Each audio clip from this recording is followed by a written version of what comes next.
August 1978, Las Vegas. A computer hidden in a shoe just predicted where a roulette ball would land, with 44% accuracy. But right now, that same computer is electrocuting the man wearing it. Blood drips from his mouth. Security surrounds the bathroom stall where he's trapped. One wrong move, and the mob makes him disappear forever. Here's what doesn't make sense. How did two broke physics students build the world's first wearable computer in their dorm room? And what made 16 physics nerds risk their lives for a few $1,000s?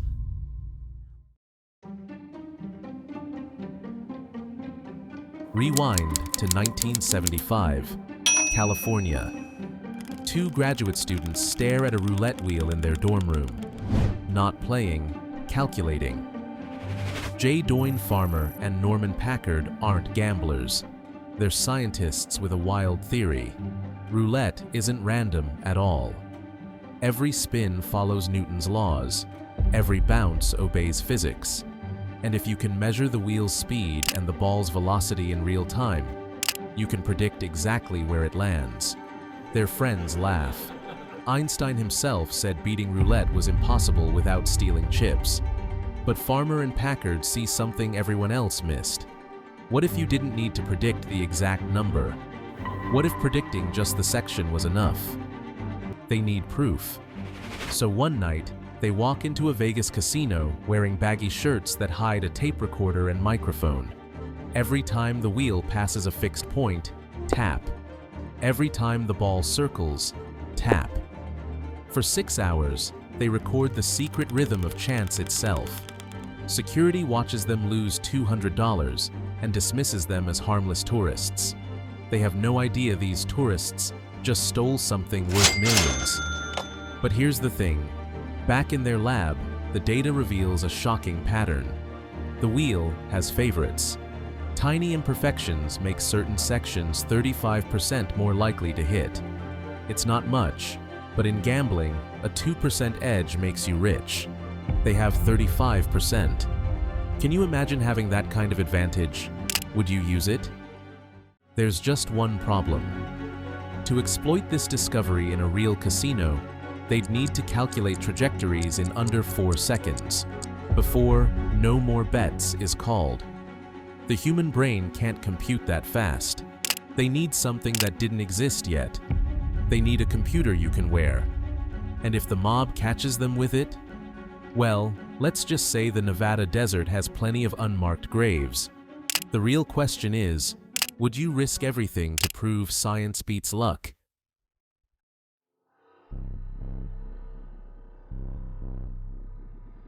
The Eudaemons, named after Aristotle's concept of human flourishing, transform their Santa Cruz dorm into a secret laboratory.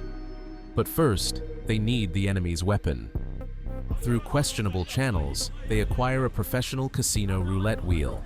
The FBI nearly arrests them when customs finds it. They mount an overhead camera that fires at the exact millisecond the ball drops from the rim. Click, measure, calculate, repeat. 10,000 spins later, they've cracked the code. They can predict the landing zone to 1/8 of the wheel, 5 numbers instead of 38. That's a 44% advantage. Vegas was built on a 2.7% house edge. They're about to flip the entire game upside down. But how do you fit a 1970s computer, usually the size of a refrigerator, into a shoe? But the first wearable computer was built from trash. Packard and Farmer couldn't afford proper parts, so they salvaged components from junkyards. A MOS 6502 processor ripped from a broken Apple II. Copper wire stolen from the physics lab. Batteries duct taped together with electrical tape already peeling at the edges. The input? A micro switch wedged under the big toe. One tap starts the timer. Second tap marks the wheel rotation. Third and fourth encode the ball speed. The computer crunches the physics and sends a signal. But how do you receive that signal without anyone noticing? Their first design nearly killed them. Tiny solenoids sewn into a chest strap delivered the prediction through electric shocks.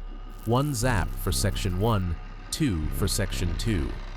Sounds simple until you realize human sweat conducts electricity. After 3 hours of testing, Farmer's chest looked like he'd been tortured. Burn marks, blisters, raw patches where the current jumped between solenoids. They tried everything: padding, insulation, different voltages. Nothing worked. Then Packard had an idea so obvious they'd missed it. Why use shocks at all? Why not vibrations? Like a silent pager, but decades before pagers existed. Brilliant, except for one detail nobody considered. Can you feel the difference between 3 buzzes and 4 buzzes when your adrenaline is pumping and a pit boss is staring at you? The final design was ingenious. Everything fit inside a hollowed-out shoe heel: processor, battery, transmitter. The observer taps the timings. The computer calculates. A radio signal beams the prediction to a partner across the casino floor who feels it through hidden buzzers. 2-person teams. Double the safety. Half the suspicion. In 1978, Nevada had no laws against electronic devices in casinos. That would change in 1985, specifically because of what happens next. But laws didn't matter to the men who ran Vegas then. These weren't corporations. They were families. And families had their own justice.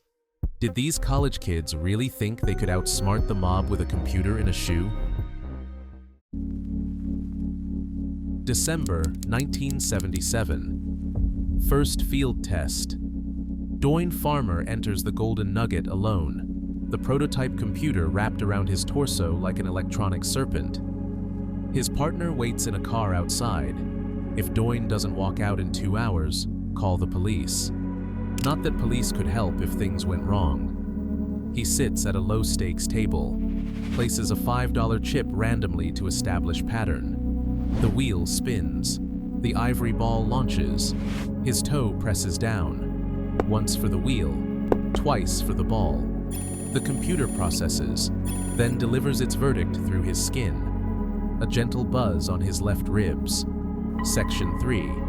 He spreads $25 across 5 numbers. The ball bounces, rattles, drops. 23 red. He wins $175. His hands don't shake, but they want to. Another spin, another calculation, another win, then another. In 40 minutes, he's up $800. That's when he sees him, a pit boss, standing perfectly still, watching. Not the table, him. Their eyes meet for half a second. The pit boss doesn't blink, neither does Doyne.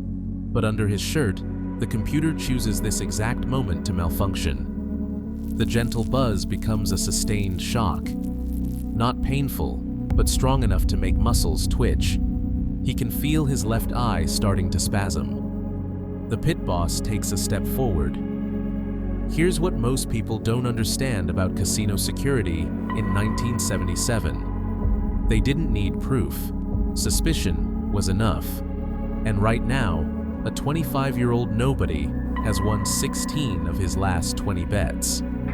The pit boss raises his radio. Doyne stands casually, like he's stretching. The shock intensifies. His whole left side is twitching now.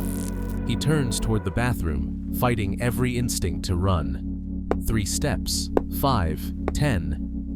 The bathroom door swings shut behind him. He locks the stall and rips open his shirt. The device is burning hot, wires glowing red. He tears the whole thing off, stuffing it in his jacket. Outside, footsteps approach. Multiple sets. "Sir, we'd like to speak with you." The voice is professional, but Doyne hears the threat underneath. "Just a minute." He flushes the toilet for cover, then opens the door. 3 security guards wait outside. The pit boss stands behind them, arms crossed. "Lucky night," the pit boss says. It's not a question. "Beginner's luck," Doyne replies. They stare at each other. 5 seconds. 10. Then the pit boss steps aside. "Cash out. Don't come back." Doyne walks to the cashier, collects $847 and leaves without looking back. In the parking lot, his partner sees him exit and starts the engine. They drive 15 miles before either speaks. "It worked," Doyne finally says. The system actually worked. But both of them know the truth. They got lucky. The computer saved them from poverty, but almost cost them everything else.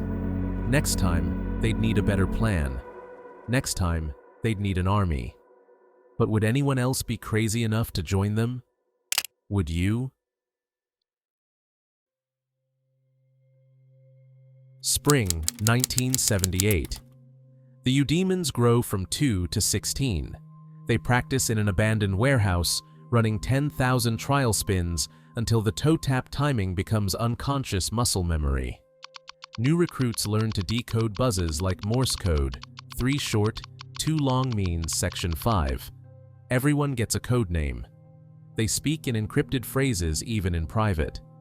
By June, they have 6 working computers, 8 trained teams, and 1 shot at the biggest score in gambling history. The plan: hit multiple casinos simultaneously, spread the risk, maximize profits. What could go wrong? Everything. August 1978. 114-degree heat bakes the Vegas Strip. 8 teams deploy across 6 casinos. At Caesar's Palace, Team Alpha's observer stands 20 feet from the table, toe-tapping under a cocktail table. His partner sits at the wheel, feeling predictions through buzzers taped to his ankle. The first spin is a win. The second spin?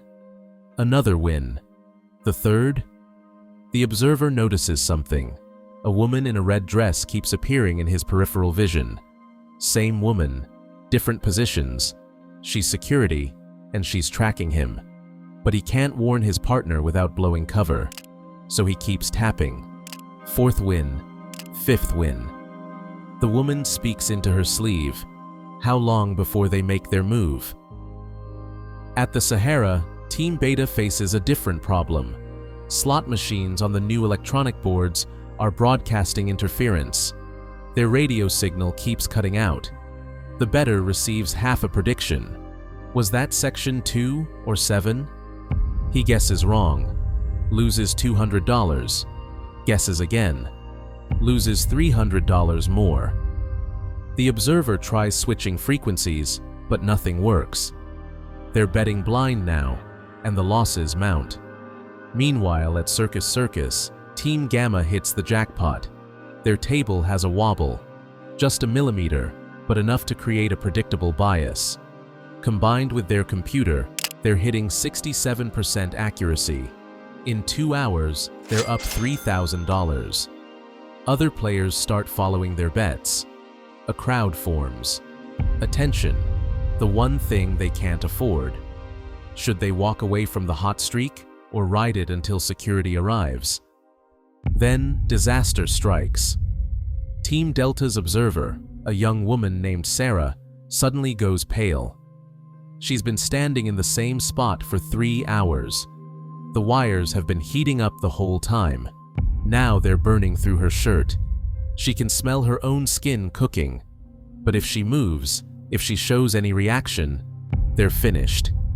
So she stands there, minute after minute. The pain spreading across her ribs like fire. Her partner keeps winning, oblivious. $500, $1,000, $1,500. Blood starts seeping through her blouse. How much money is worth this kind of pain? How long could you endure it? By 3 a.m., the teams reconvene in a motel off Fremont Street. Total haul, $10,000 profit. But the cost? Sarah has second-degree burns requiring medical attention. 2 teams report being followed to their cars. The Sahara banned 1 member for life. Everyone's exhausted, paranoid, damaged. An argument explodes. Farmer wants to continue. They're so close to their $1 million goal. Others want out immediately. We proved it works, Packard says. Isn't that enough? But is it? Is proving a theory worth risking your life? Or is there something more? Something about beating the system that makes rational people do irrational things?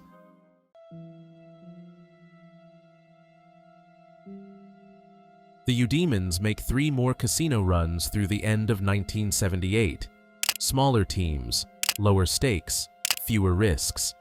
They refine the technology, but the human element keeps failing. One member has a panic attack mid-game. Another accidentally speaks the predictions out loud. The final straw comes when casino security photographs 2 members together. Their cover as strangers is blown. They vote 8-7, with 1 abstention. Project terminated. Total earnings, approximately $10,000 split 16 ways. Not exactly retirement money, but they'd done something nobody thought possible. They'd beaten the unbeatable game, with physics and a computer in a shoe. The members scatter to pursue legitimate careers. Farmer becomes a chaos theory pioneer and professor at Oxford. Packard helps found Prediction Company, using similar algorithms to beat Wall Street instead of Vegas. They keep the roulette computer secret for years, partly from pride, partly from fear. When the story finally breaks in 1985, Nevada immediately passes emergency legislation banning all electronic gaming devices. Casinos worldwide change their procedures. Dealers now call no more bets much earlier. Tables are inspected for wobbles daily. Security specifically watches for toe tappers. The Eudaemons didn't just beat roulette, they changed it forever. Their shoe computer sits in the Computer History Museum now. A small placard mentions it was possibly the first wearable computer. Possibly? It was definitely the first used in the real world for a practical purpose.